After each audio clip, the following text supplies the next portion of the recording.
మించి దైవమున్నదా, ఆత్మను మించి అర్థమున్నదా,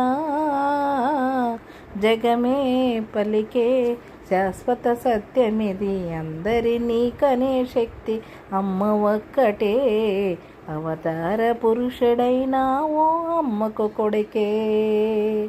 రఘురాముడు లాంటి కొడుకు ఉన్నా, తగిన కోడలమ్మ లేని లోటు తీరాలి, సుగన రాసి సీతలాగా తాను కోటి ఉగాదులే నా గడపకు తేవాలి.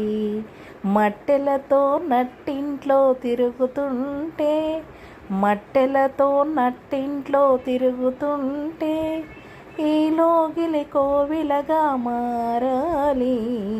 అమ్మను మించి దైవమున్నదా, ఆత్మను మించి అర్థమున్నదా.